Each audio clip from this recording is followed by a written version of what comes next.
सभी को नमस्कार। यूट्यूब चैनल एग्ज़ाम शहर में आप सभी का स्वागत है। आज हम कुछ महत्वपूर्ण करंट अफेयर के क्वेश्चन पर चर्चा करेंगे और लिस्ट बाय लिस्ट आप क्वेश्चन को देखिएगा और पढ़िएगा।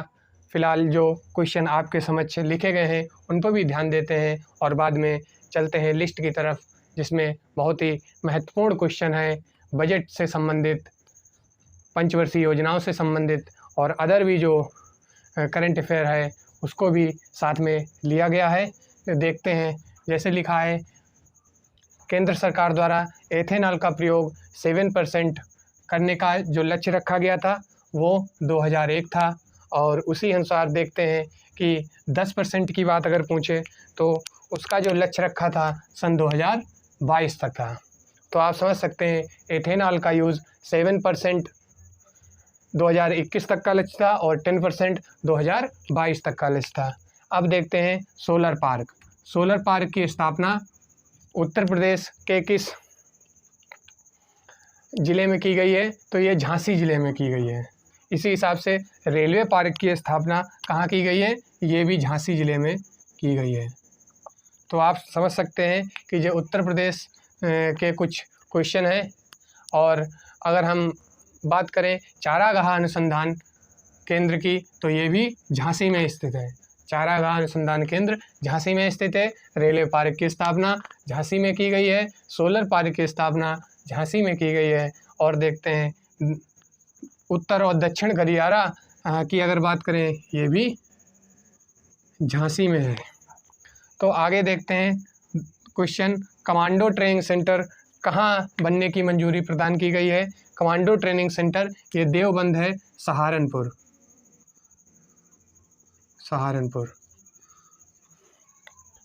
तो ये जो सहारनपुर है और यहीं पे कमांडो ट्रेनिंग सेंटर की स्थापना की मंजूरी मिल चुकी है। और वाटर कॉम्प्लेक्स की बात करें और ई चार्जिंग बस सेवा की शुरुआत ये यूपी के गोरखपुर से शुरू हुई है। कहाँ से? यूपी के गोरखपुर से। लोक निर्मला सम्मान किसको मिला है? शारदा सिंह को। लोक निर्माण सम्मान श्रृंखला किसको मिला है? शारदा सिंह को। लोक निर्मला सम्मान शारदा सिंह को दिया गया है। अब आते हैं रक्षा बजट पे। रक्षा बजट कितना पास किया गया अब की बार में? 38,53,70 करोड़, 38,05,370 करोड़ रुपए। तो रक्षा बजट कितना है? 38,05,370 करोड़ रुपए दिया गया है, जिससे हमारे देश में जो सेनाएं हैं उनके पास उन्नत हथियार प्राप्त हों और जिससे वो अन्य देशों की सेनाओं से आगे मजबूती से बढ़ें। तो अब देखते हैं, आपके सामने लिस्ट आ रही होगी जिसमें क्वेश्चन दिए हैं 1 नंबर से और उसमें टिक भी लगे हुए हैं। आप लोग स्क्रीन को जूम करके आप पढ़ सकते हैं, देख सकते हैं। ये क्वेश्चन दिया गया है। पहला लिखा है, केंद्रीय बजट 2022-23 के अनुसार, केंद्रीय बजट 2022-23 के अनुसार वर्ष 2021-22 में भारत की आर्थिक विकास दर कितने प्रतिशत रहने का अनुमान है? तो ऑप्शन लिखा है 9.2%। ऑप्शन डी जो है 9.2% है। आइए देखते हैं। दूसरा क्वेश्चन दिया है कि केंद्रीय बजट 2022-23 के अनुसार राजकोषीय घाटा कितने प्रतिशत रहने का अनुमान है? यानी कि जो बजट हुआ है, बजट पास किया गया, उसमें राजकोषीय जो घाटा है उसके बारे में पूछा गया है और ये है 6.4%। आप लोग ऑप्शन में देख रहे होंगे, ये ऑप्शन डी दिया है दूसरे क्वेश्चन में। 6.4% राजकोषीय घाटा बताया गया है। अब आगे देखते हैं क्वेश्चन, केंद्रीय बजट 2022-23 के अनुसार उत्पादकता संबद्ध प्रोत्साहन योजना में कितनी नौकरियां सृजित की गई हैं? यानी प्रोत्साहन योजना के अंतर्गत कितनी नौकरियां बनाई गई हैं केंद्रीय बजट के अनुसार? तो ये 60 लाख यानी 60 लाख बोलेंगे तो 60 लाख नौकरियां बताई गई हैं। आप लोग ऑप्शन में देख रहे होंगे 60 लाख नौकरियां देने का एक प्रावधान बनाया गया है, दी जाएंगी। अब आते हैं चौथे क्वेश्चन की तरफ। पीएम गतिशक्ति राष्ट्रीय मास्टर योजना के अंतर्गत परिवर्तन के कितने कारक हैं? पीएम शक्ति गति राष्ट्रीय मास्टर योजना के अंतर्गत परिवर्तन के कितने कारक हैं? ये बी ऑप्शन हो जाएगा सेवन कारक। तो आगे देखते हैं क्वेश्चन, सड़क परिवहन के अंतर्गत वर्ष 2022-23 में राष्ट्रीय राजमार्ग नेटवर्क में कितने किलोमीटर सड़क जोड़े जाएंगे। यानी कि 2022-23 के अनुसार राष्ट्रीय राजमार्ग NH नेशनल हाईवे जो नेटवर्क है कितने किलोमीटर के सड़क जोड़े जाएंगे। तो डी ऑप्शन इसमें भी है 25,000 किलोमीटर। 25,000 किलोमीटर NH नेटवर्क जोड़े जाएंगे। NH नेटवर्क में इतने किलोमीटर की सड़कें जोड़ी जाएंगी। अब आते हैं क्वेश्चन नंबर 6 पे। देखिए 2022-23 में सार्वजनिक निजी भागीदारी के तहत कितने स्थानों पर मल्टी मॉडल लॉजिस्टिक पार्क स्थापित किए जाएंगे। ये 4 स्थानों पर लॉजिस्टिक पार्क स्थापित किए जाएंगे। आगे देखते हैं 7 में, बजट घोषणा की गई है 2022-23 के अनुसार अगले 3 वर्षों में कितनी वंदे भारत रेलगाड़ियों का विकास और विनिर्माण किया जाएगा। तो ये 400 वंदे भारत एक्सप्रेस जो ट्रेन है ये 400 ट्रेनें बनाई जाएंगी, ऐसे आप समझ लीजिए। तो बेहद इम्पॉर्टेंट है ये केंद्रीय बजट के 22-23 के अनुसार। तो आप लोग इनको बिल्कुल ध्यानपूर्वक पढ़िएगा, समझिएगा, नोट डाउन कीजिए और चैनल को भी सब्सक्राइब कीजिए, शेयर कीजिए ताकि ये जानकारी हमारे भारत के हर नागरिक के पास पहुँचे और आगे वो परीक्षा में सफल हो। आगे देखते हैं नवा क्वेश्चन, दुर्गम पहाड़ी क्षेत्रों में परंपरागत सड़कों के विकल्प के रूप में वर्ष 2022-23 में कितनी रोपवे परियोजनाएं संचालित की जाएंगी। ये रोपवे परियोजनाएं जो हैं 8 संचालित किया है। रोपवे का मतलब आप लोग हरिद्वार वगैरह गए होंगे तो नीचे पहाड़ पे चढ़ाई के लिए ये जो उड़न खटोला बोलते हैं इस टाइप से इनको भी रोपवे बनाया जाएगा। ये इनकी संख्या कितनी है, रोपवे परियोजना में संचालित हुई है दुर्गम पहाड़ी क्षेत्रों में। तो जहाँ पे सड़क नहीं बनाई जा सकती या जहाँ पे इस टाइप से है कि शॉर्टकट तरीका है ऊपर तक जहाँ पहुँचने का, तो वहाँ पे ये 8 परियोजनाएं, कितनी रोपवे परियोजनाएं संचालित की जाएंगी। 8 रोपवे परियोजनाएं हैं। क्वेश्चन नंबर 10 आते हैं, देखते हैं, emergency credit line guarantee scheme को कब तक के लिए बढ़ाया जाता है। तो मार्च 2023 तक के लिए इमरजेंसी क्रेडिट लाइन जो है इमरजेंसी क्रेडिट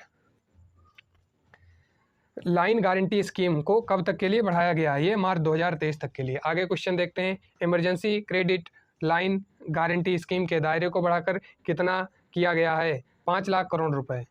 तो इसको आप देख सकते हैं ऑप्शन ए 11 क्वेश्चन में ऑप्शन ए है 5 लाख करोड़ रुपए।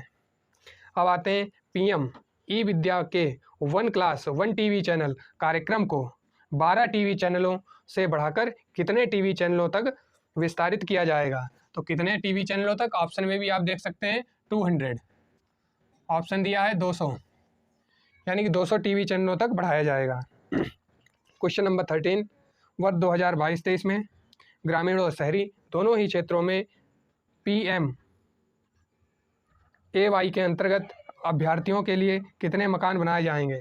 तो ग्रामीण और शहरी क्षेत्रों में जो PMAY जो है इसके अंतर्गत जो लाभार्थी हैं 80 लाख ये आवास बनाए जाएंगे। अब देखते हैं आगे क्वेश्चन, हर घर नल से जल के अंतर्गत 2022-23 में कितना धन आवंटित किया जाएगा। तो हर घर नल से जल, हर घर नल से जल ये आएंगे, ऑप्शन बी देख लीजिए 70,000 करोड़ रुपए। ये 70,000 करोड़ रुपए गवर्नमेंट हर घर नल से जल के लिए आवंटित किया है। Question number 15, PM Awas Yojana के लिए वर्ष 2022-23 के बजट में कितना धन आवंटित किया गया है PM आवास योजना के लिए। तो 48,000 करोड़ रुपए, 48,000 करोड़ रुपए ये दिया गया है। अब आते हैं क्वेश्चन नंबर 16 पे, prime ministers development initiative for north east region नामक एक नई योजना के लिए कितना बजट बनाया गया है। तो यह है 1500 करोड़ रुपए। आगे क्वेश्चन देखते हैं, रक्षा क्षेत्र में आत्मनिर्भरता हेतु घरेलू उद्योगों के लिए निर्धारित पूंजीगत खरीद बजट 2022-23 में कितने प्रतिशत तय किया गया है। तो रक्षा क्षेत्र में आत्मनिर्भरता हेतु ये 68% यानी कि 68%। ऑप्शन नंबर चौथा हो जाएगा डी वाला। अब क्वेश्चन 18 देखना है, ब्लॉकचेन एवं अन्य प्रौद्योगिकी का प्रयोग करके डिजिटल रुपए को भारतीय रिजर्व बैंक द्वारा कब जारी किया जाएगा। यानी कि 2022-23 तक, 22 चल रहा है समझ लीजिए 22-23 पड़ा है तो कुछ और भी समय लग सकता है। डिजिटल रुपए के रूप में भारतीय रिजर्व बैंक जारी कर देगा। तो 2022-23 ऑप्शन ए है। 19 नंबर देखते हैं। बजट 2022-23 में सहकारी समितियों और कंपनियां दोनों के लिए वैकल्पिक न्यूनतम कर कितने प्रतिशत रखने का प्रस्ताव किया गया। यह 15% है। कितने परसेंट है? 15%। रत्न एवं आभूषण क्षेत्र को बढ़ावा देने के लिए काटे एवं तरासे गए हीरे एवं रत्न पत्थरों का सीमा शुल्क कितना किया गया है? तो कितना किया गया है? 5%। कितना किया गया है? हीरे वगैरह इनको तराशने के लिए सीमा शुल्क कितना रखा गया है? 5%। आप लोग ऑप्शन में भी देख सकते हैं। ऑप्शन सी दिया है 20 नंबर क्वेश्चन का। अब आते हैं 21 प्रश्न पे। बजट 2022-23 के अनुसार रक्षा बजट के आकार को कितना बढ़ाया गया है? ये हम आपको पहले ही क्वेश्चन बता चुके हैं। 38, 53, 70 करोड़ रुपए ये रक्षा बजट के लिए है। अब आते हैं आगे क्वेश्चन। प्रधानमंत्री किसान सम्मान निधि के लिए कितनी राशि आवंटित की गई है? प्रधानमंत्री किसान सम्मान निधि के लिए राशि पूछी गई है। इसमें देख लीजिए option A, B, C, D. तो बी वाला ऑप्शन टिक है। 68,000 करोड़ रुपए। अब 23 number question. Deep ocean mission के लिए 2022-23 बजट में कितनी धन राशि आवंटित की गई है? 650 करोड़ रुपए। किसान संपदा योजना के लिए बजट 2022-23 में कितनी धनराशि आवंटित की गई है? 900 करोड़ रुपए। कितनी धनराशि? 900 करोड़ रुपए। किसान संपदा योजना के लिए कितनी राशि आवंटित की गई है? 900 करोड़ रुपए। Option A. अब आते हैं प्रधानमंत्री जन आरोग्य योजना हेतु कितनी धनराशि आवंटित की गई है? 78-57। जन आरोग्य के लिए कितनी है? 78-57 करोड़ रुपए। तो आप समझ लीजिए कि जन आरोग्य लोगों की आरोग्यता के लिए इतने रुपए गवर्नमेंट दे रही है। 78-57 करोड़ रुपए। अब आते हैं लिस्ट पे। प्रधानमंत्री स्वास्थ्य सुरक्षा योजना हेतु जो बजट पारित किया गया इसमें इसके लिए कितनी धनराशि दी गई है? तो 10,000 करोड़ रुपए। 10,000 करोड़ रुपए आवंटित किए। कितनी राशि? 10,000 करोड़ रुपए। किसके लिए? स्वास्थ्य सुरक्षा योजना के तहत। और आगे देखते हैं क्वेश्चन।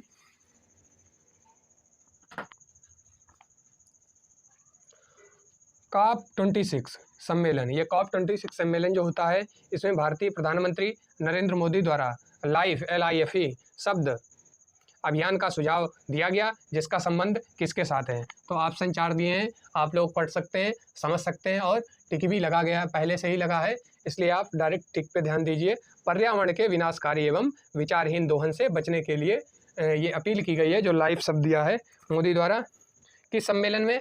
तो ये सम्मेलन भी आप याद रखिएगा, COP26। इसमें PM ने पर्यावरण को बचाने के लिए LIFE, ये एक लाइफ का मतलब जिंदगी, तो ये एक शब्द दिया गया है। तो आगे देखते हैं 28 नवंबर 2021 के आंकड़े के अनुसार विदेशी मुद्रा भंडार के मामले में भारत का कौन सा स्थान है? ये दिया है 2021 के अनुसार, नवंबर 2021 के अनुसार। तो अगर विदेशी मुद्रा भंडार के मामले में बात करें तो ये चौथा स्थान है। ऑप्शन सी सही है, चौथा स्थान। हाल ही में प्रधानमंत्री द्वारा पंचामृत प्रतिस्पर्धाओं की घोषणा की गई है, इसका संबंध निम्नलिखित में से किसके साथ है? तो पंचामृत जो है जलवायु परिवर्तन से निपटने के उपाय हेतु ये जो अभियान है, ये जो प्रतिस्पर्धा की घोषणा है पंचामृत, इसका संबंध है। अब आ सकते हैं आगे, देखिए नीति आयोग के SDP इंडिया इंडेक्स तथा डैशबोर्ड पर भारत का समग्र स्कोर वर्ष 2020-21 में कितना था? तो ऑप्शन डी लगा दीजिए, 66। अब आते हैं वर्ष 2021-20 में SDG प्रदर्शन के आधार पर किस राज्य का प्रथम स्थान था? तो SGD के आधार पर केरल का प्रथम स्थान था। अब आते हैं 32 नंबर। 2020-21 में SDG प्रदर्शन के आधार पर किस संघ राज्य क्षेत्र में प्रथम स्थान हासिल किया है? तो जो प्रथम स्थान हासिल किया है वो है चंडीगढ़। माता चंडी के नाम से मशहूर है। ये 2 राज्यों की ये एक राजधानी है, संयुक्त राजधानी चंडीगढ़। तो इसको SDG प्रदर्शन के आधार पर, SDG इस प्रदर्शन पे फर्स्ट रैंक किसकी है? चंडीगढ़। और इसके पहले जो 31 नंबर है संघ राज्य क्षेत्र की अगर बात करें तो चंडीगढ़ आएगा, और ये संघ राज्य क्षेत्र में आएगा। तो और अगर सामान्य राज्य की बात करें तो इसमें फर्स्ट रैंक किसकी आई है, केरल की। बस ये डिफरेंस है इस क्वेश्चन में, बस इसको आपको ध्यान रखना है। 31-32 क्वेश्चन नंबर हैं, देख लेना, दोबारा से पढ़ लीजिए। 33 नंबर, भारत सरकार द्वारा कब तक शून्य कार्बन उत्सर्जन का लक्ष्य निर्धारित किया गया है? तो शून्य कार्बन का उत्सर्जन 2070 तक शून्य कार्बन उत्सर्जन का लक्ष्य रखा गया है गवर्नमेंट की तरफ से, इंडियन गवर्नमेंट। 34 नंबर, वर्तमान से वर्ष 2030 तक कुल अनुमानित कार्बन उत्सर्जन में कितने बिलियन टन की कमी का लक्ष्य है? 1 बिलियन टन कमी का लक्ष्य रखा गया है। क्वेश्चन नंबर 35, वर्ष 2030 में भारत सरकार का अपनी गैर जीवाश्म ऊर्जा क्षमता को कितने गीगावाट तक विस्तारित करना है? ये 500 गीगावाट तक विस्तारित करना है गैर जीवाश्म ऊर्जा क्षमता को बढ़ाने तक। इसमें 280 गीगावाट सौर ऊर्जा भी शामिल है। अब आते हैं 36 नंबर, गंगा नदी और उसकी सहायक नदियों के तटों पर सकल प्रदूषणकारी उद्योगों के अनुपालन स्थिति में कितने प्रतिशत हो गई है? ये हो गई है ऑप्शन नंबर डी 81%। आते हैं वर्ष 2020-21 में सड़क निर्माण सीमा प्रतिदिन कितने किलोमीटर हो गई है? यानी कि 2020-21 में प्रतिदिन कितना किलोमीटर सड़क बनती थी? 36.5 किलोमीटर। तो आप समझ सकते हैं प्रतिदिन कितने किलोमीटर सड़क बनी है, सड़क निर्माण सीमा। तो 38 नंबर क्वेश्चन, विश्व वाणिज्यिक सेवाओं के निर्यात में भारत की हिस्सेदारी वर्ष 2020 में बढ़कर कितनी हो गई? 4.1। भारत की हिस्सेदारी विश्व वाणिज्यिक सेवाओं के निर्यात में कितनी हो गई 2020 में? ये हो गई है ऑप्शन डी 4.1%। अब आते हैं वर्तमान में भारत के यूनिकॉर्न की कुल संख्या कितनी है? 83। ऑप्शन डी, यूनिकॉर्न की संख्या डी ऑप्शन 3 में है। वर्ष 2021-22 में नए मान्यता प्राप्त स्टार्टअप की संख्या बढ़कर कितनी हो गई है? 1400 से अधिक। स्टार्टअप की बात करें तो ये 1400 से अधिक हो गई है। ऑप्शन ए होगा। 41 में, विश्व स्टार्टअप इकोसिस्टम में भारत किस स्थान पर स्थित है? विश्व स्टार्टअप इकोसिस्टम में भारत का स्थान जो है 3य स्थान है। बेहद इंपॉर्टेंट क्वेश्चन है, इसको समझना, पढ़ना, नोट डाउन करना हमारी सबकी जिम्मेदारी बनती है, और इसको अच्छे से पढ़िएगा और क्वेश्चन लोगों तक पहुँचे, इसलिए इस चैनल को सब्सक्राइब करिए और शेयर भी कीजिएगा। अब आते हैं 42 नंबर पे, दिसंबर 2021 में प्रकाशित राष्ट्रीय परिवार सर्वेक्षण 5 के अनुसार कुल प्रजनन दर कितनी है? तो कितनी है? 2.1। सी ऑप्शन दिख रहा है, 2.1 पे टिक लगा हुआ है, आप लोग ध्यान रखिएगा। परिवार सर्वेक्षण में 2.1 प्रजनन दर देखी गई है। राष्ट्रीय परिवार स्वास्थ्य सर्वेक्षण के अनुसार देश में शिशु मृत्यु दर पूछी गई, तो शिशु मृत्यु दर ये होगी 35.2। ऑप्शन सी जो हो जाएगा 35.2। आर्थिक सर्वेक्षण के अनुसार सेवा क्षेत्र में कितने प्रतिशत वृद्धि का अनुमान लगाया गया है? तो सेवा क्षेत्र में 8.4। आपसे सामने ऑप्शन आ रहा होगा 8.4%। उद्योग क्षेत्र में कितने, 45 नंबर देखते हैं, उद्योग क्षेत्र में कितने प्रतिशत का अनुमान वृद्धि का अनुमान लगाया गया है? 11.8%। 11.8%। ऑप्शन बी हो जाएगा 11.8%। अब आते हैं 46 नंबर क्वेश्चन, आर्थिक सर्वेक्षण 2021-22 के अनुसार कृषि क्षेत्र में कितने प्रतिशत की वृद्धि का अनुमान लगाया गया है? 3.9 यानी 3.9% कृषि क्षेत्र में प्रतिशत वृद्धि का अनुमान लगाया गया है। अब आगे देखते हैं 47 नंबर, आर्थिक समीक्षा 2021-22 के अनुसार जल जीवन मिशन JJM के तहत कितने जिले हर घर जल बन गए हैं? ये हैं 83 जिले। 83 जिले हर घर जल बन चुके हैं।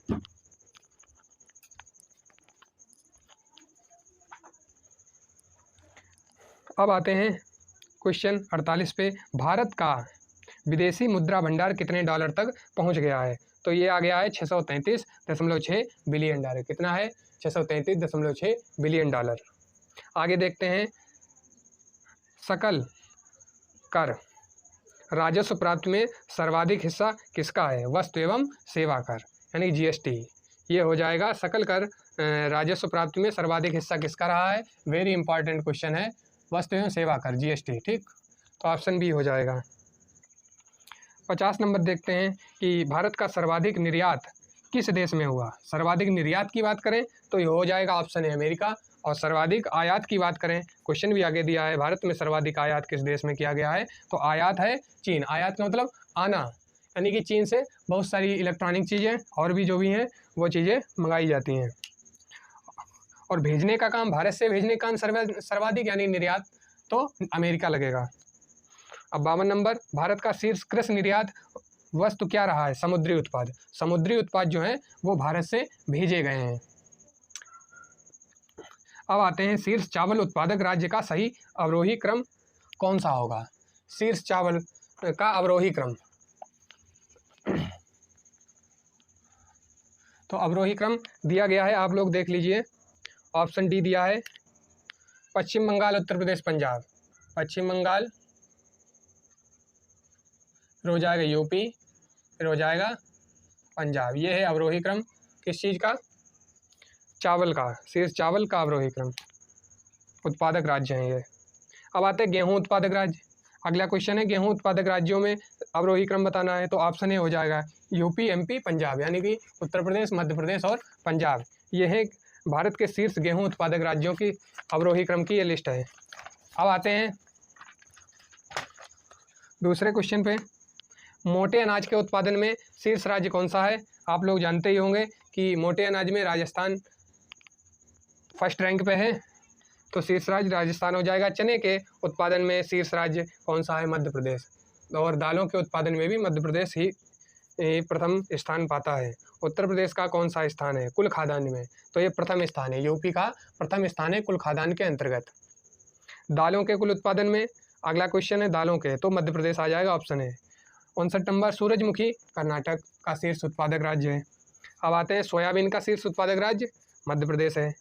फिर गन्ना के उत्पादन में शीर्ष राज्यों का अवरोही क्रम, तो यूपी हो जाएगा, महाराष्ट्र हो जाएगा और कर्नाटक। ये अवरोही क्रम है जो कि गन्ना उत्पादक राज्यों के बारे में बता रहा है।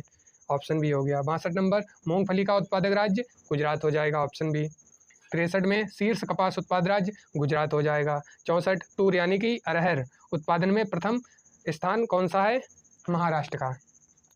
अब आते हैं कुल तिलहन उत्पादन में कौन सा राज्य आगे है। कुल तिलहन उत्पादन में अगर पूछे तो राजस्थान है, और अभी क्वेश्चन पढ़ा है मोटे अनाज में शीर्ष स्थान किसका है, वो भी राजस्थान का है। तो आप लोग क्वेश्चन को बिल्कुल ध्यानपूर्वक समझिए, क्योंकि दो क्वेश्चन एक ही राज्य से हो सकते हैं या दो से ज़्यादा भी क्वेश्चन हो सकते हैं, तो इस बात को भी समझ के हमें पढ़ना है, नोट डाउन करना है। और एक राज्य अगर कई उत्पादन कई क्वेश्चन बन रहे हैं तो उनको एक ही साथ लिखें और साथ में उसमें राज्य का नाम दे दें।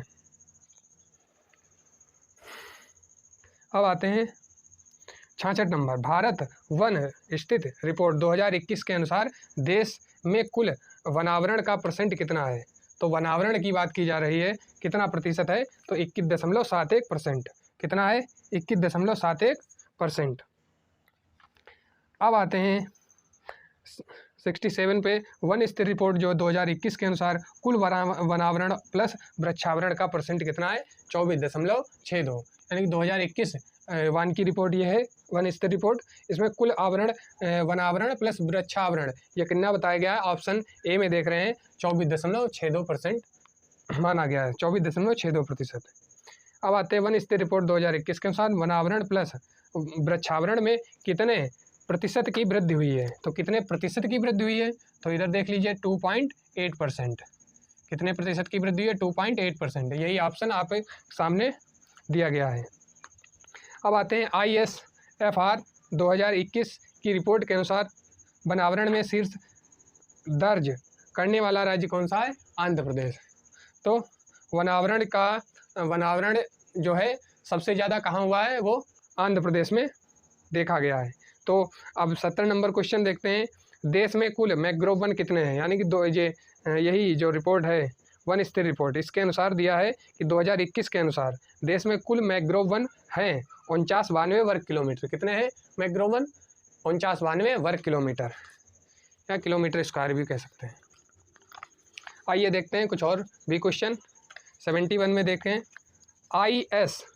FR रिपोर्ट 2021 के अनुसार क्षेत्रफल की दृष्टि से शीर्ष मैंग्रोव वन क्षेत्रफल वाला राज्य कौन सा है? गुजरात। कौन सा राज्य है? गुजरात। मैंग्रोव वन क्षेत्रफल की दृष्टि से अगर बात की जाए तो शीर्ष मैंग्रोव वन क्षेत्रफल वाला राज्य कौन सा है? गुजरात।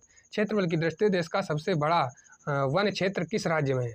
तो अगर क्षेत्रफल की दृष्टि से सबसे बड़ा वन क्षेत्र मध्य प्रदेश में है।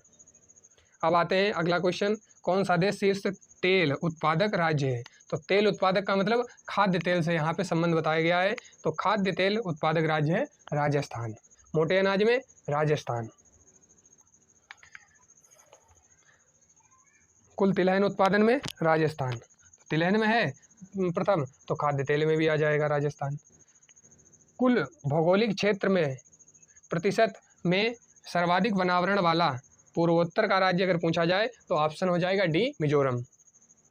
शीर्ष वन क्षेत्र वाला उत्तर प्रदेश का कौन सा जिला है? सोनभद्र। और आगे क्वेश्चन देखें, शुल्क और करों की छूट योजना को कब निर्यात पर अधिसूचित किया गया? 1 जनवरी 2021, ऑप्शन ए। अब आते हैं 77, 22 फरवरी 2021 को भारत और मॉरिशस ने व्यापक आर्थिक सहयोग और भागीदारी समझौता पर हस्ताक्षर किए। यह समझौता कब लागू हुआ? तो ये चौथा ऑप्शन है, 1 अप्रैल 2021 को ये लागू हुआ। 78, 1 अक्टूबर 2021 से 31 मार्च 2022 तक, 1 अक्टूबर 2021 से 31 मार्च 2022 तक वर्ल्ड एक्सपो कहाँ आयोजित किया गया?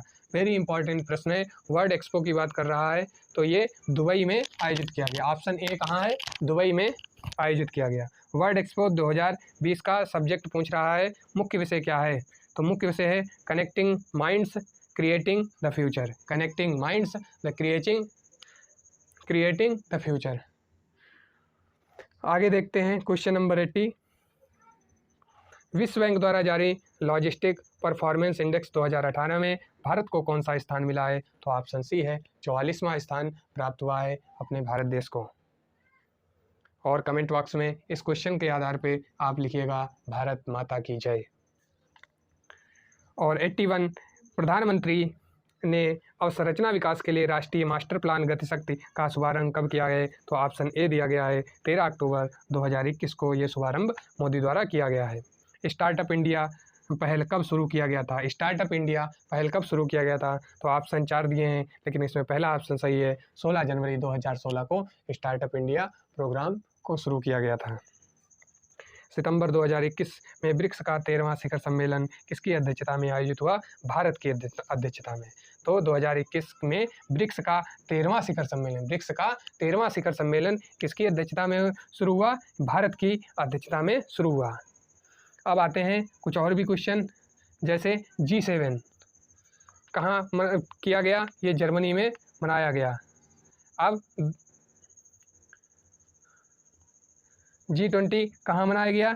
इंडोनेशिया में। अब कहाँ मनाया जाएगा? इटली में। और 2023 में G20 सम्मेलन भारत में मनाया जाएगा। अब आगे देखते हैं क्वेश्चन 84, प्रधानमंत्री नरेंद्र मोदी द्वारा वीडियो कॉन्फ्रेंसिंग के माध्यम से मैरीटाइम इंडिया शिखर सम्मेलन 2021 का उद्घाटन किस तिथि को किया गया? मैरीटाइम इंडिया शिखर सम्मेलन जो है इसका उद्घाटन 2 मार्च को किया गया। कितने मार्च को? 2 मार्च को। अब देखते हैं आगे क्वेश्चन, प्रधानमंत्री द्वारा 18 फरवरी 2021 को महाबाहु ब्रह्मपुत्र अंतर्देशीय जलमार्ग परियोजना की शुरुआत कहाँ की? तो आप समझ सकते हैं ब्रह्मपुत्र नदी कहाँ है?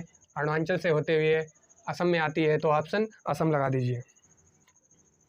अब आते हैं 27 अगस्त 2021 को विकास के इंजन के रूप में जलमार्ग का सम्मेलन कहाँ आयोजित किया गया? गुवाहाटी।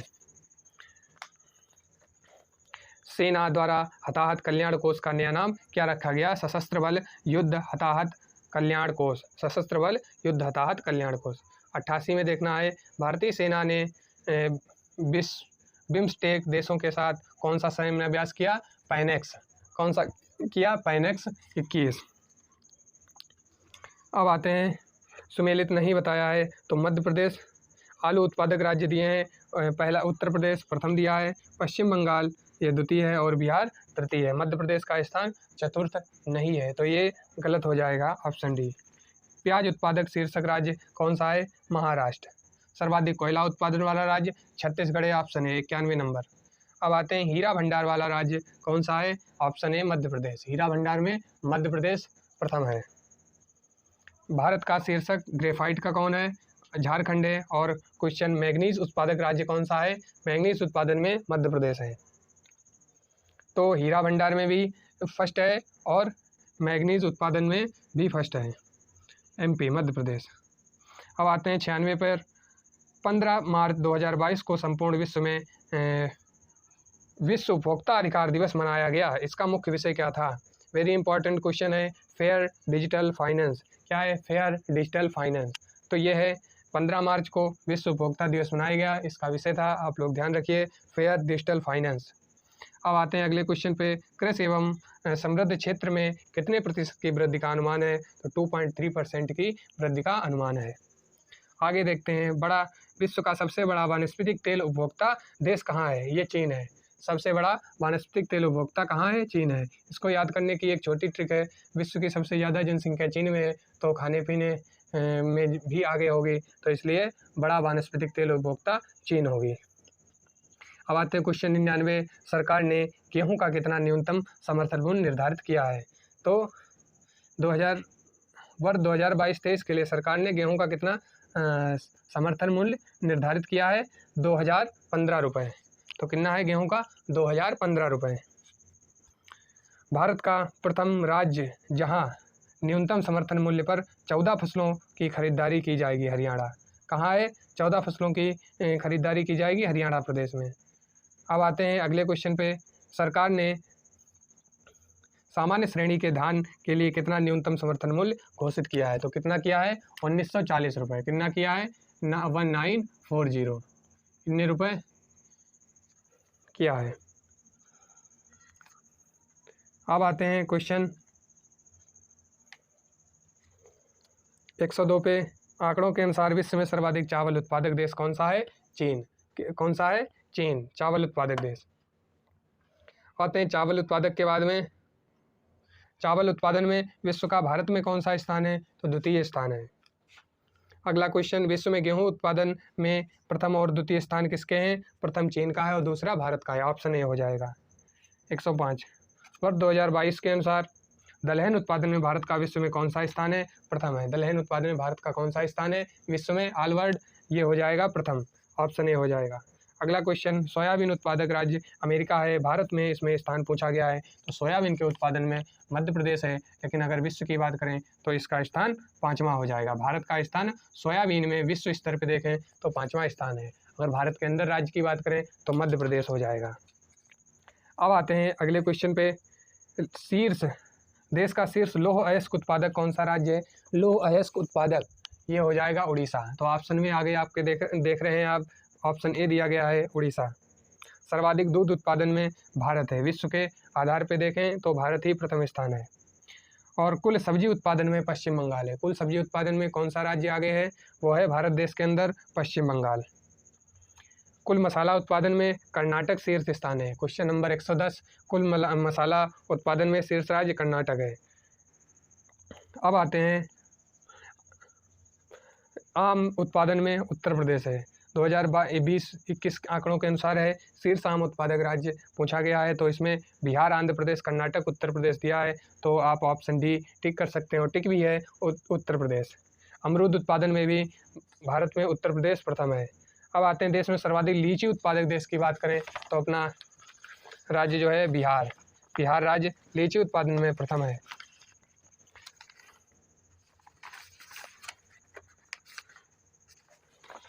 अब आगे आते हैं। भारत का सर्वाधिक सेब उत्पादक राज्य पूछा गया है। तो सेब उत्पादक आप समझ चलिए, सीधे चलिए पंजाब, उसके ऊपर चलिए हिमाचल प्रदेश और फिर चलिए जम्मू कश्मीर। तो जम्मू कश्मीर ऑप्शन में भी दिया है, आप इसको ठीक।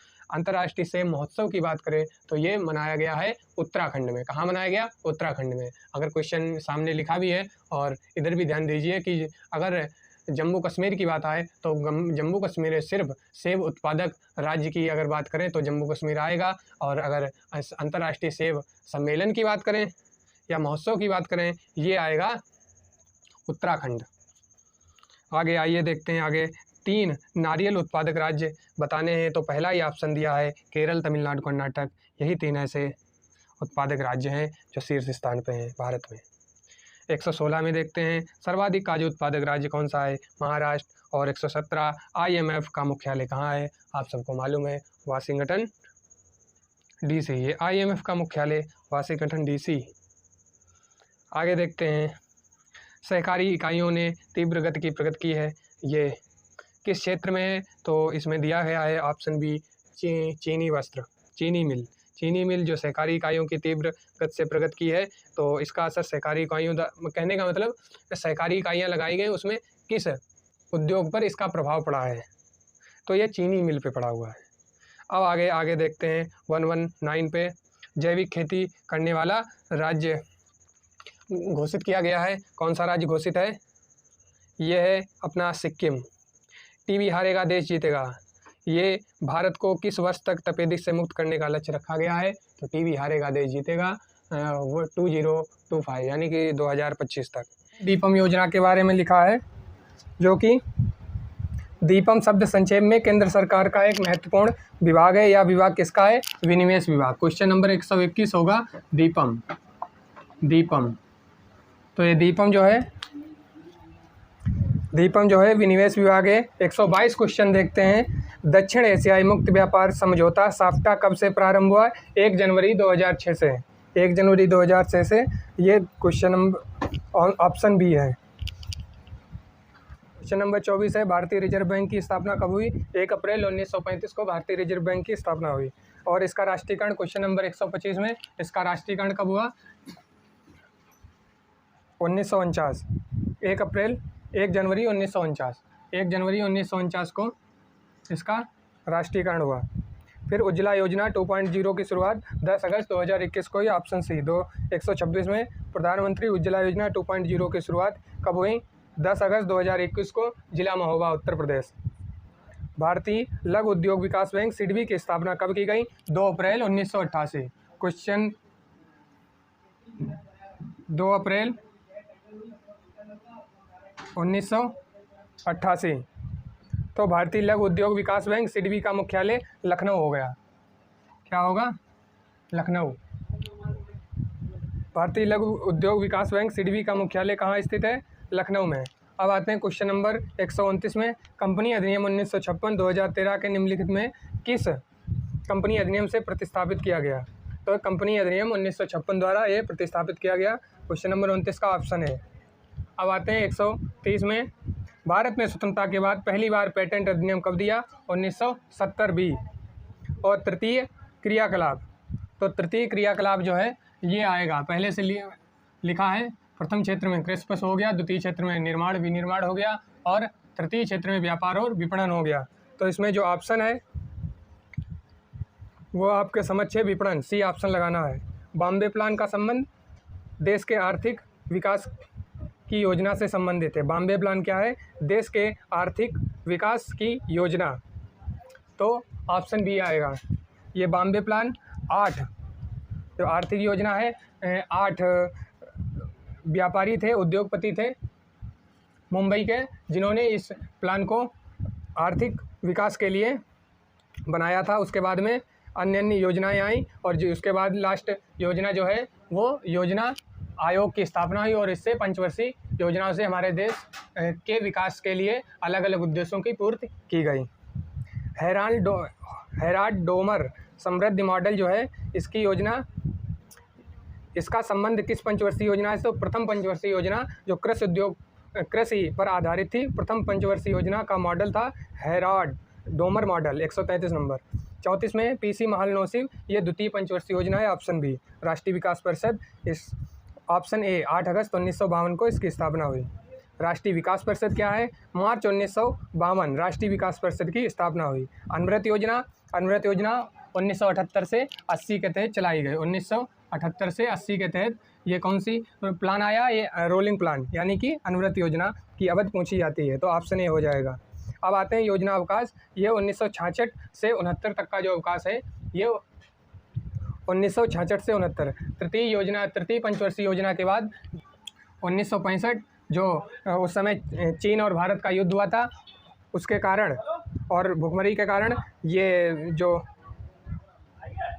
योजना अवकाश के बारे में बात करें तो ये ऑप्शन बी 66 से 69 तक रहा है। इसमें क्या है, तृतीय पंचवर्षीय योजना के बाद जब ये असफल हो गई तो उसके बाद में ये योजना अवकाश लागू किया गया, प्लान हॉलीडे। और ये असफल क्यों हुई थी तीसरी पंचवर्षीय योजना, क्योंकि भारत और चीन का जो 1965 का युद्ध हुआ था, इसके कारण ये असफल हो गई थी। 139 में देखते हैं, नियोजन विकास मॉडल को भारत में कब से लागू किया गया।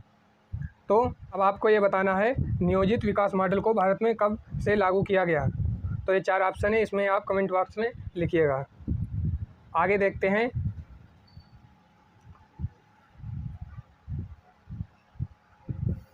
20 सूत्रीय योजना आर्थिक कार्यक्रम पहली बार कब शुरू किया गया। 1975 में 20 सूत्रीय योजना आर्थिक कार्यक्रम 1975 में शुरू किया गया। देश की पहली वाटर टैक्सी सेवा का शुभारंभ कहाँ किया, शुभारंभ मुंबई में। वाटर टैक्सी सेवा का शुभारंभ मुंबई में किया गया। और 142 में प्रधानमंत्री जनधन योजना की शुरुआत कब हुई, 28 अगस्त 2014 को। प्रधानमंत्री जनधन योजना की शुरुआत 28 अगस्त 2014 को। क्वेश्चन नंबर 142 ऑप्शन ए होगा। प्रधानमंत्री जीवन ज्योति बीमा योजना की शुरुआत 9 मई 2015 को हुई। जीवन ज्योति बीमा की शुरुआत कब हुई, 9 मई 2015 को। अब क्वेश्चन 144, प्रधानमंत्री वय वंदना योजना की घोषणा प्रधानमंत्री ने कब की, तो 31 दिसंबर 2016 को। कब की, 31 दिसंबर 2016 को प्रधानमंत्री वय वंदना योजना की शुरुआत हुई। आते हैं गोवर्धन GOVR गोवर्धन योजना किस मंत्रालय से संचालित है, तो ऑप्शन बी पेयजल एवं स्वच्छता मंत्रालय। इसमें ऑप्शन सी भी दिया है ग्रामीण विकास मंत्रालय। गांव से संबंधित है गोबर, इसलिए अधिकतर लोग इसी को टिक करते हैं, लेकिन ऐसा नहीं है, पेयजल एवं स्वच्छता मंत्रालय। गोबर योजना जो है, गोबर योजना कौन सी है, पेयजल एवं स्वच्छता मंत्रालय। ठीक, आगे देखते हैं सागर मित्र योजना का संबंध किससे है, तो सागर मित्र का मतलब तटीय क्षेत्रों में मछली पालकों के लिए, ऑप्शन सी। अब आते हैं कौन सी किसान रेल सबसे पहले चलाई गई, तो देवलाली से दानापुर किसान रेल, ये किसान रेल सबसे पहले चलाई है, ऑप्शन है। क्वेश्चन 148, शिक्षा, ऑप्शन में शिक्षा है, तो निपुण भारत मिशन का संबंध किससे है, शिक्षा से, निपुण भारत मिशन। अब आते हैं क्वेश्चन नंबर 48 पे, निपुण भारत मिशन का संबंध निम्नलिखित में से किसके साथ है, तो शिक्षा से है। आगे देखते हैं क्वेश्चन 149, प्रधानमंत्री श्री नरेंद्र मोदी ने कैशलेस और संपर्क रहित भुगतान समाधान ई रूपी का किस तिथि से शुभारंभ किया, तो 2 अगस्त 2021 को। ऑप्शन बी के तहत ये क्वेश्चन का आंसर हो जाएगा। अल्पसंख्यक कल्याण से संबंधित योजनाओं का कार्यक्रम इसमें सम्मिलित नहीं है, तो नई मंजिल योजना, प्रगति पंचायत, शादी शगुन, और बी ऑप्शन है गोल योजना। तो ये जो गोल योजना,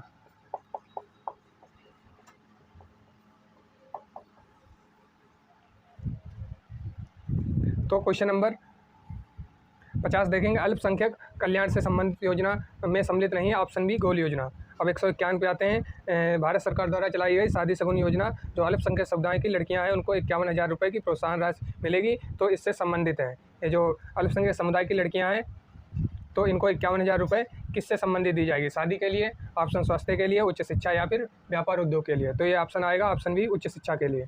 152 में संघीय मंत्रिमंडल द्वारा जून 2015 में किस वर्ष तक सबके लिए आवास को स्वीकृति दी गई, तो 2022 तक। ऑप्शन दिया है सामने आपके, टिक भी है, ऑप्शन दिया है बी 2022। 5 अप्रैल 2022 को जारी की गई फोर्ब्स सूची के अनुसार सर्वाधिक धनी व्यक्ति कौन है, एलन मस्क।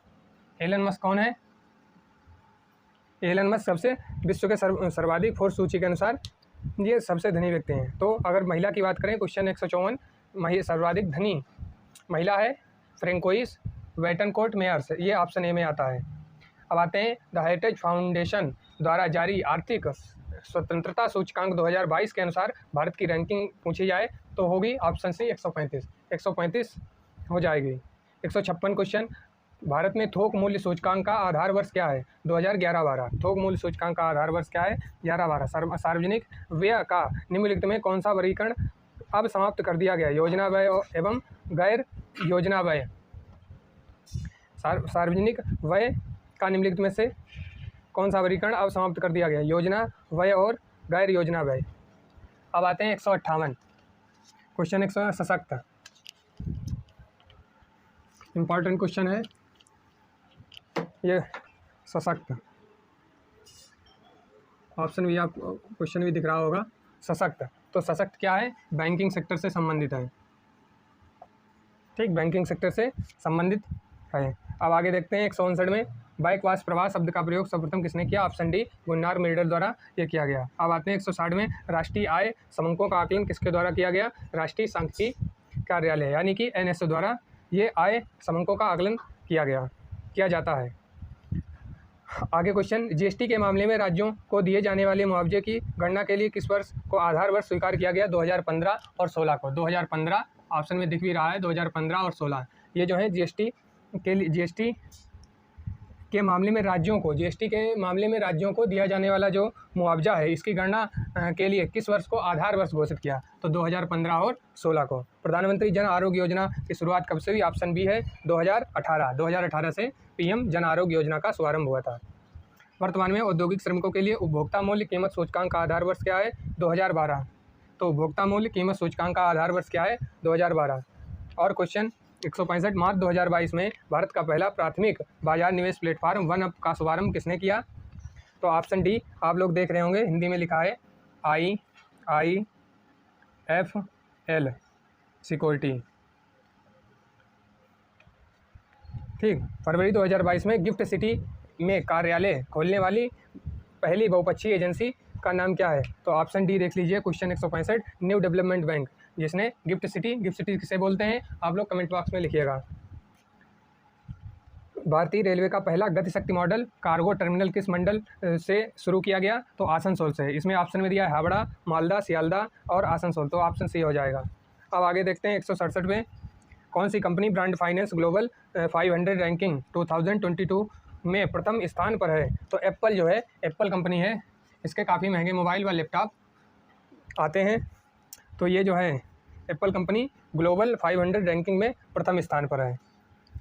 अब आते हैं 168, भारत ने वर्ष 2022 के लिए संयुक्त राष्ट्र के नियमित बजट आकलन के तहत कितने मिलियन डॉलर का भुगतान किया? तो 29.9 मिलियन डॉलर का भुगतान किया। आगे क्वेश्चन, भारत ने किस देश को 500 मिलियन डॉलर का ऋण प्रदान करने की घोषणा की? तो ये भूटान को 500 मिलियन डॉलर ऋण प्रदान करने की घोषणा की। क्वेश्चन 170, SLDA पर उद्योग का पहला लेटर ऑफ क्रेडिट जारी किया गया, तो किसके? ये ऑप्शन दिया है एक्सिस बैंक, कोटक बैंक, भारतीय रिजर्व बैंक या HDFC। तो आप लोग 4 ऑप्शन में से कौन सा ऑप्शन सही है, इसको भी आप कमेंट बॉक्स में लिखिएगा और उत्तर बताइए। Iqra information and credit rating agency of India limited द्वारा जारी रिपोर्ट के अनुसार देश की आर्थिक विकास दर की वास्तविक वृद्धि वित्त वर्ष 2022-23 में कितने प्रतिशत रहने की संभावना है? तो 9%, ऑप्शन सी हो जाएगा 9%। अब आते हैं क्वेश्चन नंबर 172, केंद्रीय मंत्री नितिन गडकरी द्वारा उत्तर प्रदेश के किस जिले में पहले इंटेलिजेंट ट्रांसपोर्ट सिस्टम का अनावरण किया गया? तो जिला गाजियाबाद में इस ट्रांसपोर्ट सिस्टम का अनावरण किया गया केंद्रीय मंत्री नितिन गडकरी द्वारा। आगे क्वेश्चन देखते हैं, उत्तर भारत का पहला उद्यमिता केंद्र मैड टेड कहाँ स्थापित किया गया? तो ऑप्शन जो आप देख रहे हैं यह है लखनऊ, ऑप्शन है लखनऊ। पेरिस स्थित आर्थिक सहयोग और विकास संगठन ने भारत के विकास दर के अनुमान को 9.7% से घटाकर कितना कर दिया? 9.4%। तो पेरिस स्थित आर्थिक सहयोग एवं विकास संगठन OECD ने भारत के विकास दर के अनुमान को 9.7 से कितना कर दिया है? 9.7 से 9.4 कर दिया है। अब आते हैं इधर 175, विश्व बैंक द्वारा भारत के किस राज्य को 135 मिलियन डॉलर ऋण की मंजूरी प्रदान किया गया? तो पश्चिम बंगाल, जो 135 मिलियन डॉलर ऋण की मंजूरी प्रदान किया गया, यह ऑप्शन है पश्चिम बंगाल। 176 में नवंबर 2021 में RBI ने किस बैंक को प्रत्यक्ष कर संग्रहण के लिए अधिकृत किया गया? तो ये हो जाएगा RBL बैंक। क्वेश्चन देखते हैं, किस संस्था द्वारा गैर बैंकिंग वित्तीय कंपनियों के आंतरिक लोकपाल तंत्र की शुरुआत की है? तो इसमें RBI द्वारा ये लोकपाल तंत्र की शुरुआत की गई है। आगे क्वेश्चन, भारत अमेरिका व्यापार नीति मंच की 12वीं मंत्री स्तरीय बैठक कहाँ हुई है? तो ये मंत्री स्तरीय बैठक नई दिल्ली, न्यूयॉर्क, लखनऊ, गांधीनगर। तो इसमें ऑप्शन 4 दिए हैं, आप लोग गूगल करके बताइएगा इसमें कौन सा ऑप्शन है। तो भारत अमेरिका व्यापार नीति मंच की 12वीं मंत्री स्तरीय बैठक कहाँ हुई है? ये 4 ऑप्शन में दिए गए हैं नगर, नई दिल्ली, लखनऊ, न्यूयॉर्क, गांधीनगर। अब आते हैं 179 पे, एशियाई विकास बैंक ने किस शहर के अवस्थापना विकास के लिए $61 मिलियन ऋण को मंजूरी दी है? तो अगरतला। $61 मिलियन की मंजूरी किसने दी है? अगरतला के अवस्थापना के लिए एशियाई विकास बैंक ने। अब आते हैं 180 में, एशिया के सबसे बड़े गोवर्धन बायो CNG संयंत्र का निर्माण किस शहर में किया जा रहा है? तो मध्य प्रदेश का जिला है, मध्य प्रदेश का शहर इंदौर में।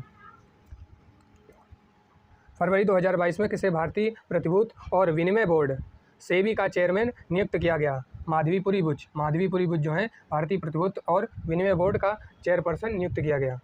मार्च 2022 में भारतीय मानक ब्यूरो प्रमाणन प्राप्त करने वाली विश्व की पहली लीनियर अल्काइन बेंजीन कौन बनी है? तो Tamil Nadu petro product limited, option C हो जाएगा।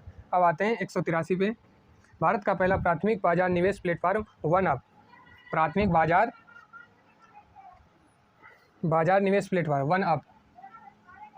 OneUp, आप इसको ध्यान रखिएगा, OneUp ये क्या है? पहला प्राथमिक बाजार निवेश प्लेटफॉर्म, भारत का पहला प्राथमिक बाजार निवेश प्लेटफॉर्म OneUp का शुभारंभ IIFL सिक्योरिटीज़ द्वारा किया गया। अब आते हैं, मुख्यमंत्री कृषक फसल उपार्जन योजना की शुरुआत किस राज्य द्वारा की गई है? तो मध्य प्रदेश राज्य द्वारा। मुख्यमंत्री कृषक फसल उपार्जन योजना, तो उपार्जन शब्द जुड़ा है, आप समझ लीजिए मध्य प्रदेश राज्य की पहल है। आगे क्वेश्चन, महिला मित्र प्लस नाम से एक विशेष सुविधा संयंत्र योजना शुरू की है। महिला मित्र प्लस नाम से एक विशेष सुविधा संपन्न योजना शुरू की गई है। ये ऑप्शन डी है, फेडरल बैंक द्वारा ये योजना शुरू की गई। वित्त आयोग का गठन किसके द्वारा होता है? पुराना है क्वेश्चन है, GS का क्वेश्चन है। तो राष्ट्रपति, गृह मंत्री, प्रधानमंत्री, उपराष्ट्रपति, तो ये ऑप्शन आ जाएगा राष्ट्रपति। अनुच्छेद वित्त आयोग का क्या है? अनुच्छेद 280। वर्तमान में अंतर्राष्ट्रीय मुद्रा कोष IMF की प्रबंधक निदेशक कौन है? क्रिस्टीना जाजीवा।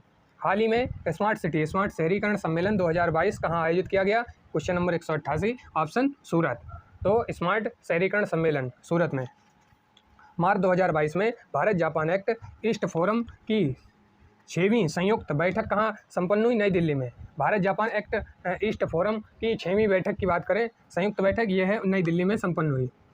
अब आते हैं क्वेश्चन 190, मार्च 2022 में केंद्र सरकार ने किसे राष्ट्रीय वित्तीय रिपोर्टिंग प्राधिकरण का नया अध्यक्ष नियुक्त किया? अजय भूषण। वित्तीय रिपोर्टिंग प्राधिकरण का नया अध्यक्ष नियुक्त किया अजय भूषण को। सतत विकास का आधार क्या है? पर्यावरणीय दृष्टिकोण। सतत विकास का आधार क्या है? सतत विकास का आधार क्या है? पर्यावरणीय दृष्टिकोण, ऑप्शन ए। और सतत विकास सूचकांक की अगर बात करें तो भारत का कौन सा स्थान है? 120।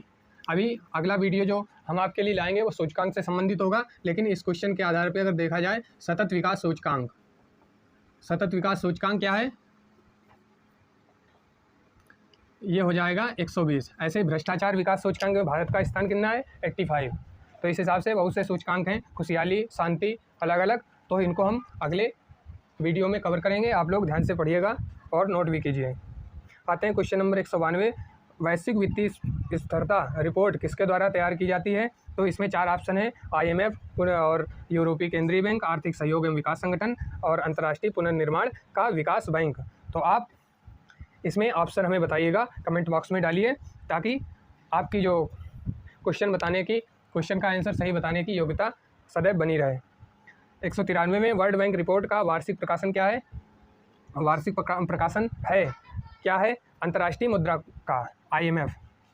अब आते हैं question number 194, world economic outlook का प्रकाशन कौन करता है? विश्व आर्थिक फोरम द्वारा वर्ल्ड इकोनॉमिक आउटलुक का प्रकाशन किया जाता है, ऑप्शन बी आ जाएगा। अब आते हैं 195 पर, भारत में सतत विकास लक्ष्यों के कार्यान्वयन के लिए एक नोडल संस्था कौन सी है? नीति आयोग एक नोडल संस्था है।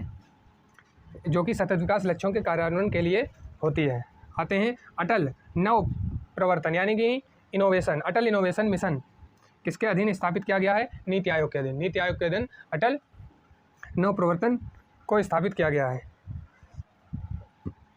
अब आते हैं भारत में बेरोजगारी के आंकड़े एकत्रित एवं प्रकाशित कौन करता है? NSSO।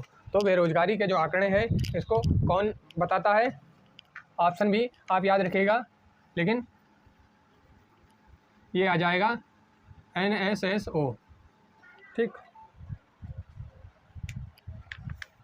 तो ऑप्शन सी हो जाएगा। अब आते हैं क्वेश्चन नंबर 191। ट्राइसेम का कार्यक्रम है ग्रामीण विकास का जो एक कार्यक्रम है। ट्राइसेम क्या है? ग्रामीण विकास से संबंधित एक कार्यक्रम है। ऑप्शन है। आगे 199 पर प्रधानमंत्री राष्ट्रीय ग्रामीण रोजगार गारंटी अधिनियम कब पारित हुआ? 2005 में। और नरेगा को मनरेगा महात्मा गांधी मतलब MG कब नाम दिया गया है? तो ये 2 फरवरी 2008, 2 फरवरी 2009, 2 अक्टूबर 2007 और 2 अक्टूबर 2010। इसमें 4 ऑप्शन है। काफ़ी इंपॉर्टेंट पुराना क्वेश्चन है, तो इसको आप कमेंट बॉक्स में जरूर डालिएगा। आगे देखते हैं तारापोर समिति निम्नलिखित में से किस एक से संबंधित थी? तो पूर्ण पूंजी लेखा संपरिवर्तनीयता, तो ये हो जाएगी बी ऑप्शन। तारापोर समिति का संबंध बताना है। अब आते हैं योजना आयोग की स्थान पर नीति आयोग कब गठन हुआ? 1 जनवरी 2015 ऑप्शन है। क्वेश्चन 202। अब आते हैं 3 पे जोतों का भारत में संक्रार यानी चालू जोतों का सबसे बड़ा औसत आकार किस राज्य का है? तो राजस्थान का। अब आते हैं 2004। भारत का पहला कृषि विश्वविद्यालय निम्नलिखित में से कौन है? JBPAU पंतनगर। भारत का पहला कृषि विश्वविद्यालय कौन है? JBPAU पंतनगर। अब आते हैं 205 में। भारत में कुल कितने एग्रो इकोलॉजिकल जोन हैं? तो एग्रो इकोलॉजिकल जोन 20 है।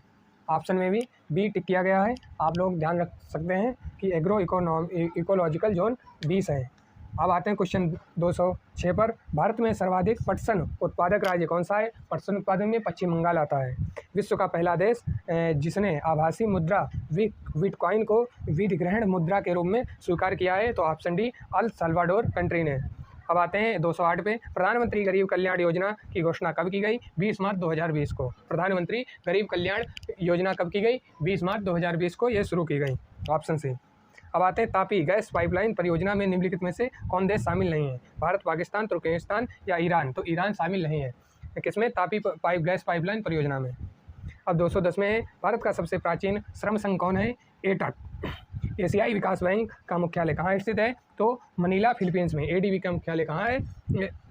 फिलीपींस में। तो अब आते हैं आगे। एशियाई विकास बैंक ADB ने अपना कार्य निम्न में से किस तिथि को प्रारंभ किया? जनवरी 1967। तो जनवरी 1967 में उसने अपना कार्यक्रम प्रस्तुत किया, जो भी है एशियाई विकास बैंक। अब आते हैं IMF की स्थापना। Question number 213। IMF की स्थापना 1945। Option B. APEC की स्थापना कब हुई है? तो आप लोग ऑप्शन दिए हैं 89, 88, 90 और 91। तो आप लोग कमेंट बॉक्स में डाल सकते हैं APEC की स्थापना। सार्क का मुख्यालय कहाँ है? ये काठमांडू में है। और मार्कोसुर क्या है? दक्षिण। आगे क्वेश्चन 216। मार्कोसुर क्या है? दक्षिणी अमेरिकी क्षेत्र में स्वतंत्र व्यापार क्षेत्र। अब आते हैं क्वेश्चन नंबर 217। आर्थिक सहयोग एवं विकास संगठन OECD का मुख्यालय निम्न में से कहाँ स्थित है? तो यह है OECD का मुख्यालय पेरिस, फ्रांस में। विश्व व्यापार संगठन WTO की स्थापना कब की गई? विश्व व्यापार WTO की स्थापना अब आते हैं ऑप्शन है 93, 94, 95, 96। तो हो जाएगी 95। WTO वर्ल्ड ट्रेड ऑर्गेनाइजेशन की स्थापना ऑप्शन सी आप देख सकते हैं आपके सामने टिक है। और इसी के साथ ही ये जो प्रैक्टिस सेट है पूर्ण होता है। हमें उम्मीद है कि सभी लोग अच्छे से इसकी तैयारी करेंगे और जो भी भाई बहन पढ़ रहे हैं उनके पास इस वीडियो को अवश्य शेयर करेंगे और सब्सक्राइब करेंगे। जय हिंद, जय भारत, धन्यवाद, जय श्री राम।